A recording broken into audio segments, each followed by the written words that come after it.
Mesdames et messieurs, nous sommes à Bienne. Et Bienne, c'est une ville des montres. Et des montres, ça veut toujours aussi dire que c'est une ville de fabrication. Fabrication de pièces, fabrication d'outils, fabrication. Voilà. Et il y a toujours des gens qui font ce travail, qui ont aussi la possibilité de faire des réflexions sur cette fabrication. Et un de ces gens qui s'est fait des idées, qui a développé des idées pendant qu'il était en train de travailler dans la fabrication, c'est M. Thierry Rognon. Il a vu des opportunités pour créer sa propre entreprise. Après, et ça c'est intéressant, il s'est pris une année. Er hat sich ein ganzes Jahr Zeit genommen, zusammen mit seinen Mitarbeitern oder mit seinen Kompagnons, mit denen er dann die Firma kreiert hat, sich Gedanken zu machen, wie denn diese Firma funktionieren soll, wie sie aussehen soll, wie sie sich positionieren soll. Es ist mir jetzt ein großes Vergnügen, Herrn Thierry Rognon das Wort zu geben. Monsieur Rognon, je vous donne la parole et ici le stick pour changer les slides. Ok. Bonsoir à tout le monde. À mon tour, je vous souhaite la bienvenue à ce Startup Event. J'ai prévu en fait de scinder ma présentation en 3 parties. Première partie, c'est rapide, c'est de vous présenter notre entreprise qu'on fait. La deuxième partie, c'est un peu le parcours. Et puis la troisième partie, c'est essentiellement ce qu'on en a tiré. Et non pas des conseils, mais plutôt des opinions sur ce qu'on a vécu par rapport à la suite des décisions qu'on a pu prendre pendant tout ce cursus de création d'entreprise, donc à la phase start-up, et ensuite à la phase entreprise dans laquelle on est aujourd'hui. Donc brièvement, nous sommes spécialisés dans la fabrication de bracelets de montres en caoutchouc. Nous avons un mix produit aujourd'hui qui se situe entre des séries de 50 pièces à des séries de 20 000 pièces pour un segment de marché entre le moyen de gamme et le haut de gamme, à savoir que nos produits sont 100% Swiss made, fabriqués à Bienne, et nous travaillons depuis la phase conception en direct avec les marques de montres, conception des bracelets, réalisation et conception des outillages, jusqu'à la phase de production des bracelets livraison dans nos marques. Par rapport à ça, donc, comme je vous le disais, nous avons construit toute une équipe qui va intervenir dans notre bureau d'études au niveau du design produit en collaboration avec le client et ensuite dans une phase autonome qui nous appartient dans la conception de nos moules, puisque tous nos bracelets caoutchouc sont moulés avec des machines spéciales.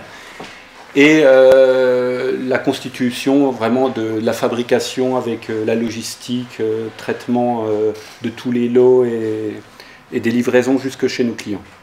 Ça c'est la phase, je dirais, présentation rapide de l'entreprise. Maintenant, comment nous avons créé notre société? Donc par rapport à ça, nous avons pris le temps, c'est-à-dire que nous étions conscients au départ que de nos jours de créer une entreprise industrielle, parce que c'était le but, sur un segment de marché qui est aujourd'hui très prisé, puisqu'on sait que l'horlogerie est quand même un secteur de marché qui est en perpétuelle évolution, notamment au niveau de l'innovation.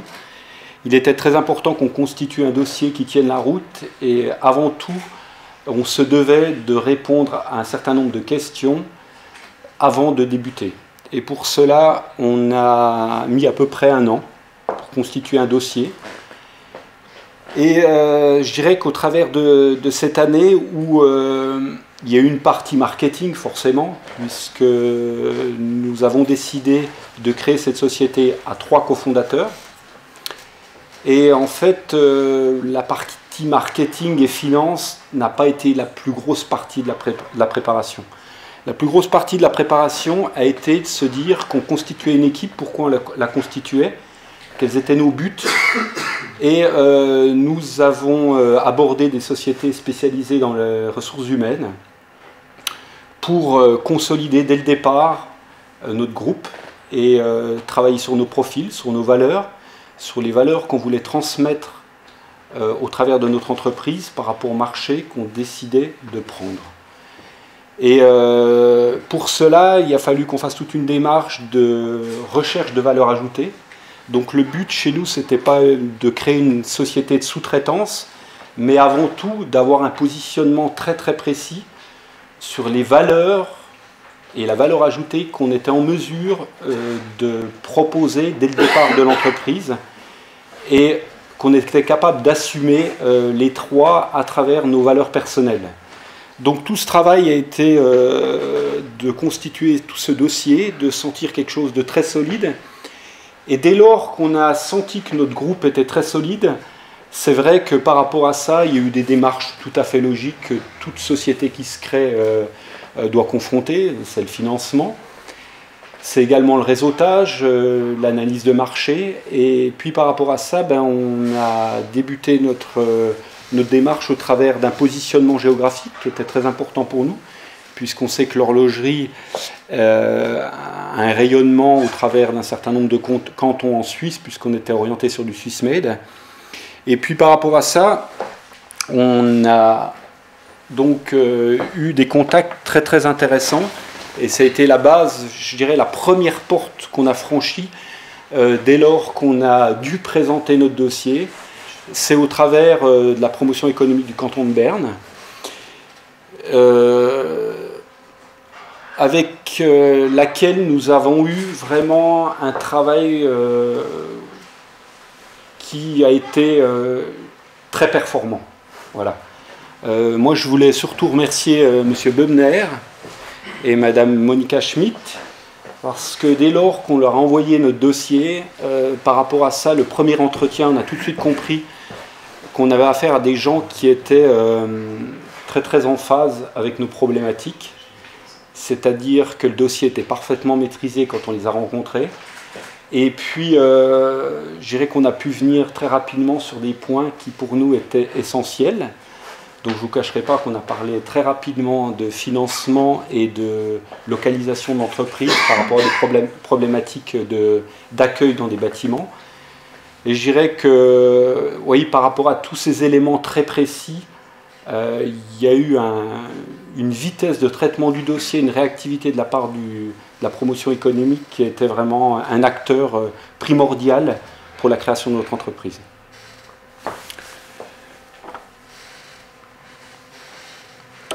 Maintenant, moi, je dirais qu'aujourd'hui, j'arrive à tirer un premier bilan des points clés sur lesquels on sentait qu'il était important qu'on travaille dès le départ, sur lesquels on devait s'accrocher, qui étaient en fait des points sur la création et oser créer quelque chose. Parce que c'est vrai que si on part d'une idée, et qu'on travaille uniquement sur des convictions, c'est très difficile de pouvoir se démarquer, c'est très difficile de pouvoir crocher très rapidement dans la phase start-up à création d'entreprise. Pour moi, aujourd'hui, la volonté qu'on avait au départ, c'est d'être très très rapidement, de ne plus être très rapidement une start-up, mais d'être très rapidement une entreprise. Et ces éléments-là, il fallait pouvoir les conditionner par rapport à deux points qui pour nous étaient essentiels. C'était de ne pas se baser sur des faux semblants, c'est-à-dire de croire uniquement et de se dire on est bon, notre produit va marcher, on a tout étudié dans le détail, par rapport à ça, on va y arriver. Mais c'était surtout de confronter la problématique, de se dire mais est-ce qu'on est réellement fait pour ça ? Parce qu'il faut confronter la problématique de l'entrepreneuriat, pas uniquement la problématique de la création de l'entreprise. L'entrepreneuriat, ça nécessite vraiment d'aller rechercher en profondeur dans ces ressources qui touchent le risque, qui touchent une part importante qui est la capacité de fournir énormément de travail, et notamment lors de la création de l'entreprise, et puis donc sa capacité de travail. Et puis je vais donner un point sur lequel on ne pense pas forcément au départ, c'est ses capacités physiques et son niveau de santé pour pouvoir aborder autant de choses et d'être en mesure de fournir des efforts physiques intense pendant une période sur laquelle on ne voit jamais la fin. Et en fait, je pense que finalement, au départ, il y a un effort énorme, qu'on a la pression qui est énorme, mais c'est le training derrière qui donne la possibilité de pouvoir après assumer un certain nombre de choses et de pouvoir justement sortir très rapidement de la phase start-up à la phase entreprise.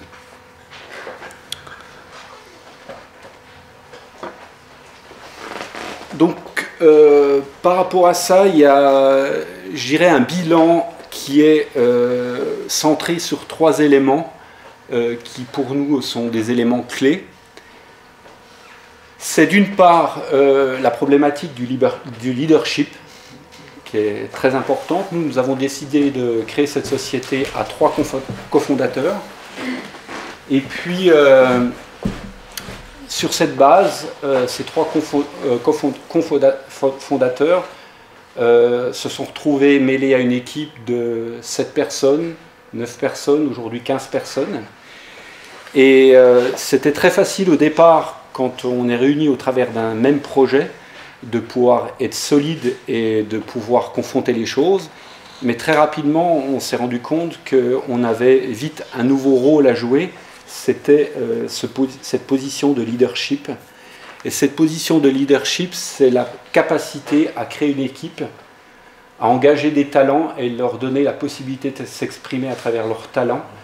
Et ces talents-là, c'est d'avoir une vision très très claire, encore une fois, sur la valeur qu'on veut donner à notre entreprise, la valeur qu'on veut donner à notre produit, la valeur qu'on veut transmettre à nos clients, et cette capacité de pouvoir perpétuellement rebondir et de rentrer dans une démarche où le développement, on est capable de le confronter, l'épanouissement personnel, on est capable de le retrouver sans arrêt et d'avoir cette volonté de passer de la start-up à la petite entreprise, de la petite entreprise à l'entreprise un peu plus grosse, à des clients qui sont de plus en plus exigeants parce que de leur côté, eux, ils voient leurs produits, nos prestations, et notre problématique, ils doivent pouvoir la jauger à travers ce qu'on leur transmet, à travers les gens qui sont en contact avec nos clients. Et je dirais que c'est vraiment aujourd'hui le noyau dur sur lequel on essaie perpétuellement de construire cette entreprise. Et pour nous, la grosse satisfaction qu'on peut avoir aujourd'hui, c'est d'avoir pris suffisamment de temps entre cofondateurs sur l'aspect justement des valeurs qu'on devait fournir sur ce marché, des valeurs qu'on était capable de transmettre chez nos clients et en interne, et de pouvoir profiter de toute cette énergie qu'on avait réussi à faire naître à travers ce projet, et de pouvoir aujourd'hui la voir au travers de nos collaborateurs. Je pense qu'aujourd'hui on a des collaborateurs qui sont complètement épanouis, on a très peu de turnover, malgré justement les phases un peu chaotiques de départ d'entreprise où c'est pas évident pour les gens qui arrivent, notamment les premiers collaborateurs qu'on a engagés. Ils sont arrivés d'entreprises qui étaient déjà établies, avec une certaine façon de faire, même si on a des collaborateurs qui ont une moyenne d'âge relativement faible, puis ils nous ont pris pour des fous, quoi. Ils se sont dit, mais c'est pas possible, on va pas tenir le coup, il est difficile de connaître le fil rouge.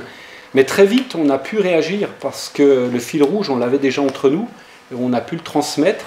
Et à partir de là, on a senti que 1 plus 1 collaborateur, il y avait des relais qui s'instauraient, et il y avait un état d'esprit, une culture d'entreprise qui s'est très rapidement mise en place. Et pour nous, c'était important parce que si maintenant je parle au niveau business, le vrai passage pour moi d'une start-up à une entreprise,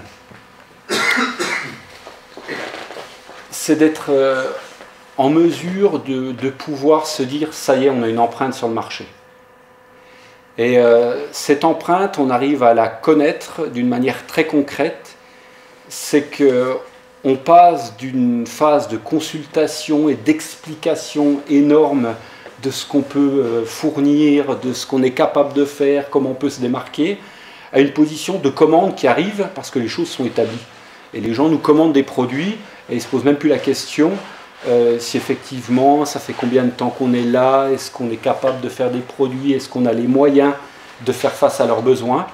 Et aujourd'hui, très rapidement, parce qu'on était conscient de cette problématique et qu'à travers justement toute cette prise en charge de ces valeurs et de ce développement d'équipe, très rapidement les clients nous ont reconnus. Et moi j'encourage beaucoup les gens qui veulent créer une entreprise d'être très très axés sur ce point de l'empreinte dans le marché et dans cette capacité à être en mesure de fonder une équipe qui très rapidement devient un noyau dur et sur lequel chaque collaborateur peut compter dans les prestations d'un de ses collègues et qu'il y a une chaîne en fait de solidarité, mais surtout un vrai état d'esprit d'entreprise et que les arrière-pensées de start-up et de fragilité se transforment vite en de nouvelles opportunités et dans une écoute de plus en plus active de nos clients. Parce que c'est vrai que quand on crée l'entreprise, tout au départ, on essaie de répondre aux questions que nos clients sont en mesure de se poser avant de les écouter. Et moi j'ai vraiment senti ça, on passe d'un système de justification à une écoute active et à un système de proposition. Et là moi j'ai vraiment senti cette différence, c'est que dès lors qu'on a arrêté de se poser des questions sur notre état d'être et puis notre état sur le marché et puis qu'on a senti qu'on était en train d'écouter les clients, puis vraiment être dans une écoute active et même d'être une source, à mon avis, d'innovation, le chemin était franchi. Et c'est vrai que cette dynamique, elle doit être vraiment prise en compte dès le départ.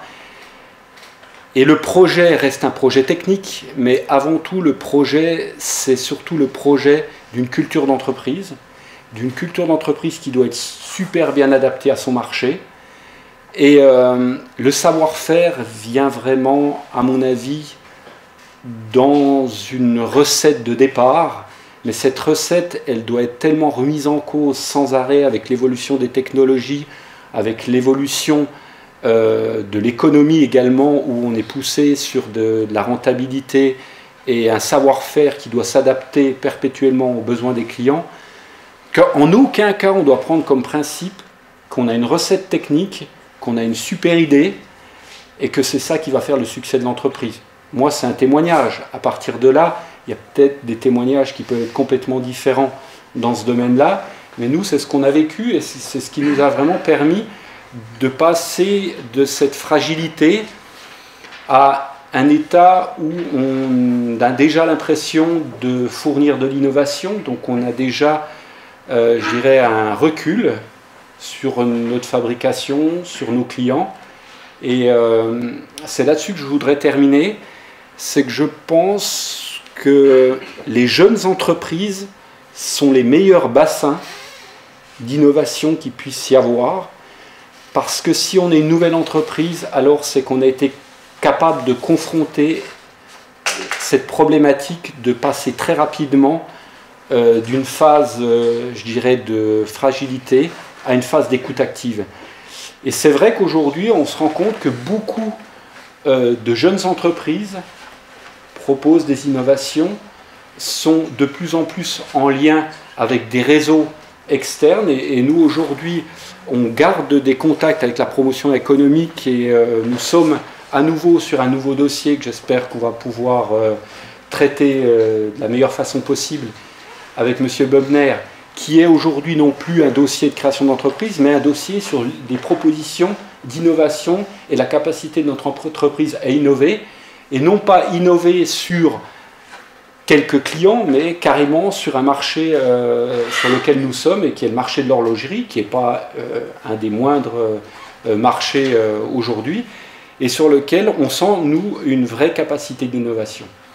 Et ça, aujourd'hui, moi j'encourage justement les jeunes entreprises à se dire, mais avant tout, c'est pas de créer une entreprise pour être positionné et avoir un super job et avoir, je dirais, un intérêt au travail de tous les jours, mais c'est avant tout créer une entreprise pour être une nouvelle capacité d'innovation, parce que c'est grâce justement à cette jeunesse et cette capacité aujourd'hui de pouvoir créer une entreprise dans le flux économique et les marchés aujourd'hui, qu'on crée des vrais gisements d'innovation à travers des tailles d'entreprises comme les nôtres. Et en plus de ça, cette innovation est le challenge de nos entreprises, de nos jeunes entreprises, pour pouvoir se développer. On ne peut pas se développer uniquement en venant grignoter des parts de marché, parce que les gens aujourd'hui qui sont établis depuis 50 ans ou même 20 ans ont, un positionnement sur les marchés, des forces de financement qui n'ont rien à voir avec les nôtres. Donc nous, notre arme, c'est l'innovation. Et cette arme-là, il faut la construire justement parce qu'on a été capable de très rapidement être une entreprise dans un marché où là, il y a des opportunités. Et l'opportunité de la création d'une entreprise, c'est l'opportunité d'innover. Et je conclurai là-dessus pour ce qui me concerne. Maintenant, je suis ouvert à répondre à un certain nombre de questions si vous avez des questions. Merci beaucoup, M. Rognon, pour votre témoignage. Est-ce qu'il y a des questions du public, M. Rognon? C'est toujours difficile. Au début, les gens ne veulent pas poser des questions, mais j'ai une question pour vous. Une chose que vous avez racontée et qui m'a beaucoup intéressé au début quand on s'est vu, vous avez dit que vous avez fait une analyse du marché, une analyse profonde du marché. C'est quelque chose qui manque parfois. Des gens, ils ont une bonne idée, ils pensent, ouais, avec cette idée, on va réussir. Qu'est-ce que vous pensez ou qu'est-ce que vous pouvez dire, qu'est-ce qui est nécessaire pour vraiment comprendre le marché? Qu'est-ce que c'est cette analyse du marché? Cette analyse du marché, pour nous, ça a été une confrontation directe et chiffrée des possibilités et des lucarnes qui nous étaient ouvertes. C'est-à-dire qu'il a fallu vraiment qu'on recherche, qu'on fasse du benchmarking, qu'on recherche où se trouvaient à ce jour nos concurrents, quels étaient leurs chiffres d'affaires, quels étaient leurs positionnements, quelles étaient leurs forces de frappe d'un point de vue financier et d'un point de vue établissement sur le marché. Et c'était justement de définir très précisément la valeur ajoutée qu'on pouvait donner en complément de ce marché. Et ça a été pour nous, je dirais, la création de l'opportunité, de la mise en œuvre de tout ce dossier, de la création de cette start-up. Maintenant? Voilà. Quelles sources avez-vous utilisées pour faire votre recherche? On a été un peu avantagés puisque nous sommes donc 3 cofondateurs et à travers les 3 cofondateurs, nous avions eu des postes clés chez nos concurrents. Par contre, c'est vrai que par rapport à l'ensemble des données que nous avions, il était très important de les ordonner, de leur donner vraiment une orientation, puisque quand nous étions chez nos concurrents, nous étions mêlés à une fonction et à un management, etc. Et puis nous étions vraiment impliqués dans le fonctionnel. Et il a fallu prendre ce recul. Mais je dirais que les données, on peut les trouver. On avait une position, certes, favorable, mais aujourd'hui, il y a beaucoup de gens qui sont à même de nous aider dans ces approches marketing. Je dirais même en passant par la promotion économique, en passant par les statistiques qui sont diffusées tous les jours. Le nombre d'informations aujourd'hui qu'on a à notre disposition pour justement être très critique sur le fait qu'il y a une opportunité ou pas, je pense qu'il faut vraiment la saisir. Et il faut avant tout faire ça, avant de croire réellement à fonder une entreprise. Parce que grâce à ça, on en arrive vite aux chiffres. Parce que quand on parle de valeur ajoutée, il faut y poser des chiffres, il faut y poser des scénarios, il faut savoir comment on peut aborder ça d'une manière très cohérente en termes de financement, en termes d'appui et de réseautage. Et ça définit le scénario de départ. Et si on ne le fait pas, je crois qu'on se crée tout de suite des problèmes, parce que dès lors qu'on met le pied dedans, on se crée une vraie tourmente. Et une tourmente qui, à mon avis, on paye très très cher, et on sait très bien qu'il y a beaucoup de start-up qui, au bout d'1 an, rencontrent des problèmes énormes, tout simplement parce qu'au bout d'1 an, ils se rendent compte que finalement leur projet, c'est vache à lait, vache à goutte, quoi. C'est-à-dire qu'on a du mal d'en vivre, et puis derrière tout ça, les financements commencent à poser des questions, on doit redéfinir une stratégie globale, et là, on a l'impression de faire 2 pas en arrière, quoi. Et ça, à mon avis, c'est très important. Merci beaucoup. Qu'est-ce que c'est votre USP? Ben, disons que ça, je ne veux pas trop rentrer dans le détail par rapport à ça, parce que c'est un élément pour nous qui est vraiment aujourd'hui en cours de travail, parce que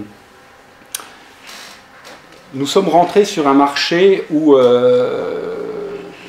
je vais rentrer un peu dans le détail, mais on a été énormément attaqué juridiquement. Et ces démarches ont duré à peu près 1 an. Et aujourd'hui, il y a encore un certain nombre d'éléments sur lesquels on a encore des difficultés à communiquer, justement par rapport à certains positionnements de nos concurrents. On a été attaqué juridiquement, en pénal, en civil, et aujourd'hui c'est vrai qu'on est encore dans une position, même si tous les dossiers sont clôturés, on est dans une position où on est encore pas mal sollicité sur ce point-là, donc voilà. Merci beaucoup. Désolé. Dernière question, tout courte. Ja, vielleicht nur, mein Name ist Manfred Böckner, Sie haben mich auf der Präsentation auch kurz gesehen. Vielleicht nur kurz eine Bemerkung und eine Frage. Also zur gegenseitigen Zusammenarbeit kann ich sagen, das beruht auf Gegenseitigkeit. Das war wirklich eine sehr gute Erfahrung mit der Firma, mit dem Team von Valios. Vielleicht aus unserer Sicht 2, 3 Aspekte kurz, die für uns auch ganz wichtig waren. Wir haben bei der Zusammenarbeit vom ersten Kontakt an festgestellt, hier ist ein Team mit Kompetenzen. Das war für mich als Projektleiter der Wirtschaftsförderung ganz ein wichtiger Punkt. Ein zweiter Punkt war das Team oder die Firma, die hat ein Produkt mit Potenzial. Oder sie machen Armbänder aus Kautschuk in einer sehr traditionellen Uhrenindustrie. Und das war für mich auch ein Argument, hier ist ein Potenzial für Innovation, hier kann man was bewegen, hier kann man was verändern. Und das dritte, Herr Ronio hat es ein bisschen angetönt, das war die zielorientierte Arbeitsweise. Also wenn ich mit Ihnen zusammengearbeitet habe, stellte ich jeweils immer fest, hier wird fundiert, zielorientiert gearbeitet, die Abmachungen werden eingehalten. Und das waren 3 wichtige Argumente für uns auch, dieses Projekt zu unterstützen. Vielleicht noch eine Frage, die von Interesse sein könnte. Si vous avez essayé de trouver si votre produit trouve des clients, si vous pouvez vendre le produit, comment vous avez pu constater ça, puis depuis quand vous avez eu l'information, voilà maintenant on a des clients. Pour nous, on essaye de dire, essayez de nous présenter déjà des commandes ou bien des prix précommandes. Mais pour vous, c'était comment cette expérience d'avoir les premières confirmations de la part du marché? Oui, alors bon, je tairai le nom des clients qui sont des grandes marques horlogères, mais c'est vrai que dans cette année, il y a eu également de la prospection, c'est-à-dire que nous n'avons pas démarré l'entreprise tant que nous n'avions pas de confirmation de commande de la part de nos clients, ce qui est difficile à confronter au départ, mais qui pour nous était un point essentiel parce que la clé de l'ouverture de financement au travers d'un actionnariat, c'est vrai que je n'ai pas parlé beaucoup de l'actionnariat, mais nous avons également décidé dans cette année de préparation de choisir notre actionnariat. C'est-à-dire on voulait un actionnariat actif. Nous ne sommes pas partis dans une recherche de financement pur en se disant « Ah, ben toi tu connais un tel, il a de l'argent, il va peut-être pouvoir nous aider », pas du tout.